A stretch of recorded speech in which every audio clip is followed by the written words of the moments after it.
Aujourd'hui, on va classer ensemble tout ce qui est sous-coté et sur-coté dans le calisthenics. Attention, petit disclaimer, je ne suis pas un professionnel de la discipline. Cette vidéo a surtout pour but le divertissement. Le fil rouge que j'ai choisi pour cette vidéo, c'est est-ce que c'est vraiment utile pour progresser en calisthénie. Mais avant de commencer cette vidéo, prenez 2 secondes de votre temps pour cliquer là sur le petit bouton s'abonner. Ça me ferait extrêmement plaisir. Je sais, c'est chiant, les youtubeurs qui vous le demandent. Bref, on est parti.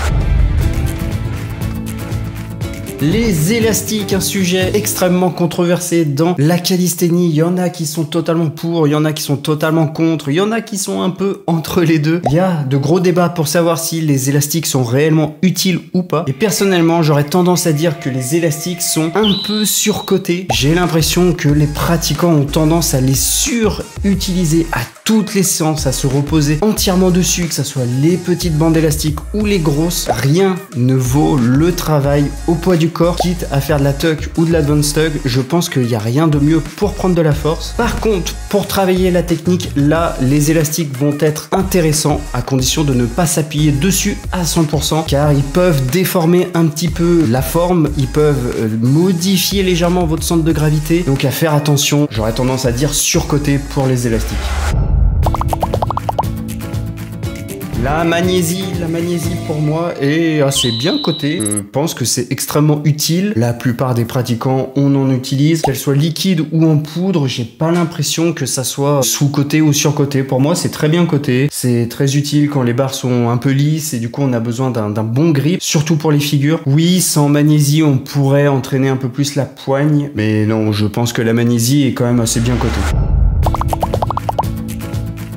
Les anneaux de gymnastique, clairement sous-cotés. D'ailleurs, je les utilise pas assez. Il faudrait peut-être que je me mette un peu plus aux anneaux. Mais pour moi, les anneaux, rien que pour leur aspect pratique, quand vous voyagez, que vous partez en vacances, vous allez chez quelqu'un d'autre, prenez vos anneaux. Vous pouvez les accrocher n'importe où. C'est ça qui est génial avec les anneaux. Donc non, totalement sous-coté. Et c'est surtout magnifique à regarder en fait. Les athlètes qui performent aux anneaux, comme Scarlux, Nathan, Valentin au TZ aussi. Les anneaux, c'est magnifique. Je kiffe les anneaux, donc sous-coté pour moi. Il n'y a pas assez de pratiquants aux anneaux.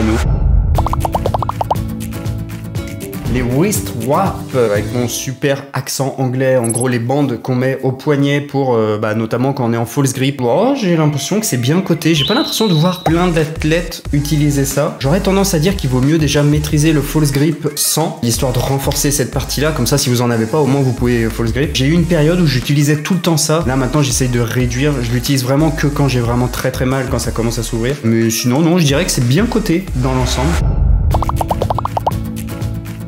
Le grip, donc quand je dis le grip, c'est le grip qu'on enroule autour de nos barres pour les rendre plus accrocheuses pour pouvoir performer. Bah ça, c'est sous-coté, hein. Je trouve qu'il faut en mettre. Les barres sont beaucoup trop lisses. Notamment moi en front lever, quand j'essaye de faire des pull-ups, j'ai tendance à perdre facilement mon false grip parce que ma main glisse et alors que j'ai du grip. Alors s'il y en a pas, je vous laisse imaginer. Non, c'est horrible. Mais non, c'est super utile. Donc sous-coté, utilisez un peu plus.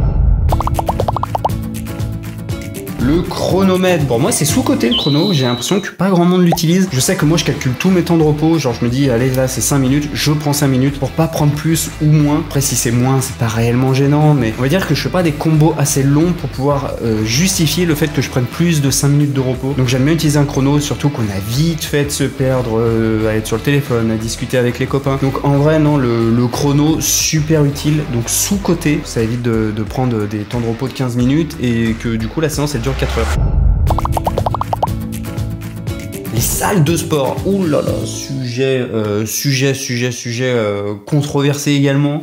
Non, en vrai, non, ça va, c'est pas trop controversé. Quand je dis salle de sport, je parle de salles type Basic Fit ou Fitness Park. Des salles qui sont plutôt faites pour la muscu et qui ont pas trop de coins street. J'ai tendance à dire que c'est surcoté. En vrai, c'est chiant de s'entraîner dans un environnement où c'est pas ton sport qui prime. Du coup, tout le monde te regarde un peu bizarre parce que forcément, tu fais des trucs qui sont pas communs, c'est chiant. Les gens, ils font pas attention à toi, ils te frôlent alors que t'es en handstand et qu'à tout moment, moment tu peux tomber pour X ou Y raison. Puis même, t'as besoin d'un peu de place quand même quand tu fais du street. T'as besoin d'une petite zone quand même pour t'entraîner. Et des fois, il n'y a pas forcément cette place. T'es obligé de venir avec tout ton équipement parce qu'à la salle, il n'y a pas tout ce qu'il faut. Non, c'est surcoté. Il vaut mieux s'entraîner à la maison, tranquillement, si on a la place, évidemment. Et surtout, autre argument qui va contre les salles de sport, c'est que c'est payant. Donc voilà, ne pas oublier que nous, athlètes de calisthénie, on est des gros rats. Ça fait chier de payer pour aller s'entraîner dans un endroit qui ne nous convient pas. Et évidemment que ça dépanne toujours quand on peut pas s'entraîner ni dehors ni chez soi. Salle de sport type Basic Fit surcoté. Pour le street, en tout cas, c'est surcoté.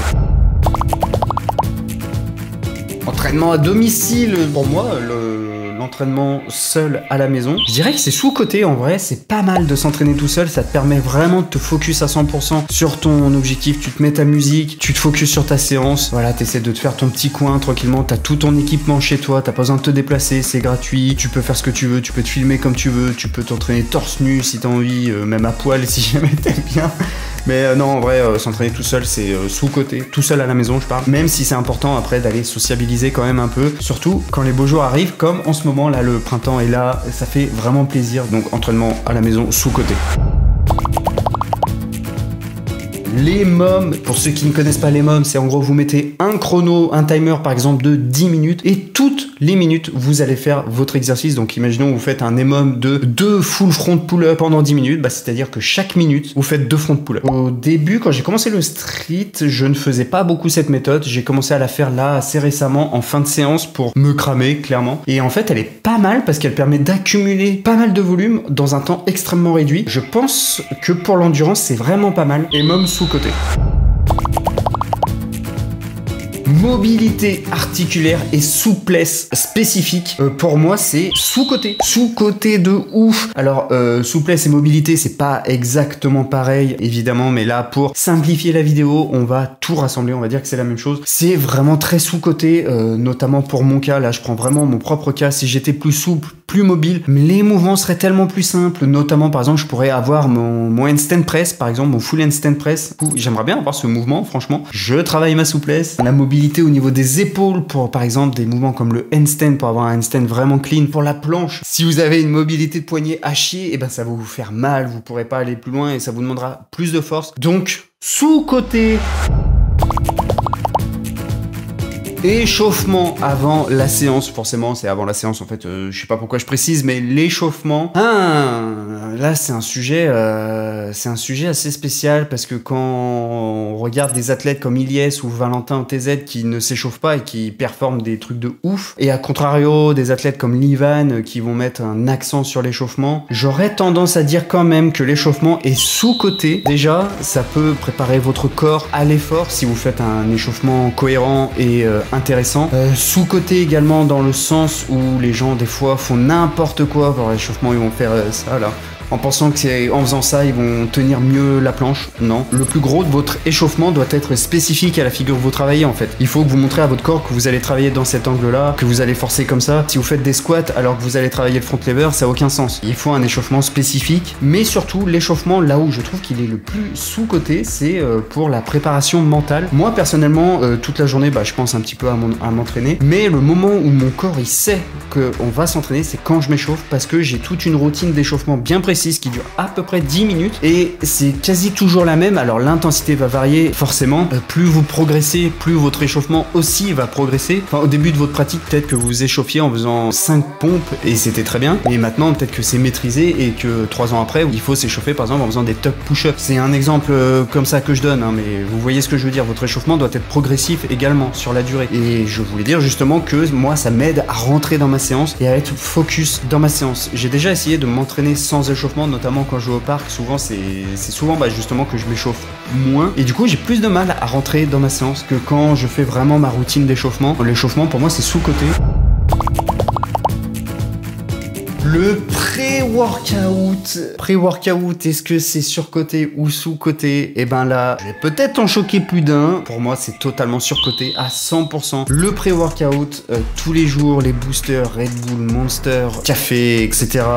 Avant votre séance pour vous motiver parce que vous avez besoin de ça pour performer, c'est totalement surcoté. Et clairement, moi, je pars du principe que si à chaque séance, vous avez besoin de votre pré-workout parce que vous vous sentez un peu fatigué et que vous avez absolument besoin de ça pour faire votre séance, c'est qu'il y a un problème à régler sous-jacent, comme par exemple peut-être un problème de récupération, notamment au niveau du sommeil, au niveau de l'alimentation peut-être, ça peut vous fatiguer si vous mangez de la merde constamment, la digestion va vous fatiguer, du coup vous avez besoin d'un coup de boost, si vous mangez trop sucré ou si vous dormez hyper mal. Moi je serais d'avis de plutôt déjà régler ces problèmes-là qui sont quand même beaucoup plus importants et vous allez voir après que le pré-workout vous allez drastiquement réduire. Puis souvent on va pas se mentir, toutes ces boissons énergisantes, 99% des pré-workouts du marché sont très mal composés, il y a que de la merde dedans et c'est pas très bon pour votre corps. À la limite, prenez un café, c'est peut-être ce qu'il y a de plus sain pour un pré-workout. Un café simple, vous prenez un espresso et ça va très bien. Pensez aussi à votre santé, hein. C'est bien de penser à ses perfs. Peut-être que ça vous aide effectivement à perf, mais pensez sur le long terme à votre santé. Non, ce n'est pas du tout obligatoire et c'est pour moi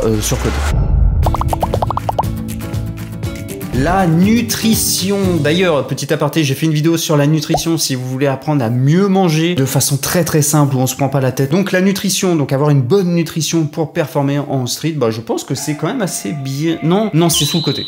En vrai, c'est sous-coté dans le sens où j'ai l'impression qu'il y a beaucoup d'athlètes qui mangent de la merde et pour moi, je suis quasi sûr que si tous ces athlètes mangeaient mieux, il y aurait moins de blessures, ils performeraient plus. Vu qu'ils seraient moins blessés, ils performeraient plus, ils récupéreraient mieux, donc ils performeraient plus, il dormirait mieux, donc il performerait plus. Enfin bref, c'est un cercle vertueux selon moi, la nutrition. Après, quand je parle d'avoir une bonne nutrition, je ne parle pas de compter toutes les calories, peser chaque aliment au gramme près, manger des brocolis, du poulet fade, sans épices. Non, je parle juste de manger des produits bruts, d'avoir une alimentation équilibrée, assez riche en protéines, mais sans calculer au gramme près. Je parle juste de faire attention sans aller dans l'extrême. Je suis pas sûr que manger McDo ou des buffets à volonté ou du Nutella ou des produits ultra industriels ne soit bénéfique pour pour la pratique. Donc j'aurais tendance à dire que non, il faut faire attention. Méditation et visualisation. Alors ça, c'est quelque chose que je ne pratique pas du tout assez, mais d'après tous les podcasts que j'ai écoutés, toutes les interviews d'athlètes, j'aurais tendance à dire que c'est extrêmement sous-coté, la visualisation. Je pense vraiment que ça peut changer la donne d'apprendre à visualiser bien comme il faut pour performer, notamment avant une compétition, tu visualises ton combo, tu le répètes dans ta tête, et tu le répètes encore dans ta séance. Je pense que ça peut vraiment t'aider à déjà mieux appréhender le stress et à mieux connaître ton combo par cœur. Visualisation sous-coté. Faire de la musculation pour performer plus en calisthénie, pour moi c'est totalement surcoté. Il n'y aura rien de mieux que la spécificité en fait. Tu veux faire du front lever, fais du front, fais des exos spécifiques au front, des raises, des pull-ups, du hold. Je ne vois pas l'intérêt de faire du tirage horizontal. Oui, ça peut aider, mais ça sera jamais meilleur que des exos bien spécifiques. J'en suis quasi sûr. Maintenant, si ton objectif c'est allier muscu parce que tu as envie de te développer physiquement plus que ce que le street peut t'apporter et performance en street, là oui, je suis d'accord. Mais dans un but de t'aider à progresser, non, je suis pas... Non, rien ne bat la spécificité selon moi. Avoir un coach, c'est totalement sous-coté. Personnellement, j'ai un coach et ça a changé tous mes entraînements. Si jamais vous avez les moyens, contactez un coach qui partage un peu vos valeurs et qui, vous voyez, peut vous apprendre quelque chose. Vraiment, n'hésitez pas à prendre un coach. Vous allez gagner du temps, vous allez progresser à une vitesse folle en fait. Je sais pas comment vendre les services des coachs, mais vraiment, n'hésitez pas à prendre un coach. C'est ultra important. Là, ça se fait de plus en plus, c'est cool. Donc vraiment, n'hésitez pas à aller contacter un coach. Vous allez voir, ça va tout changer.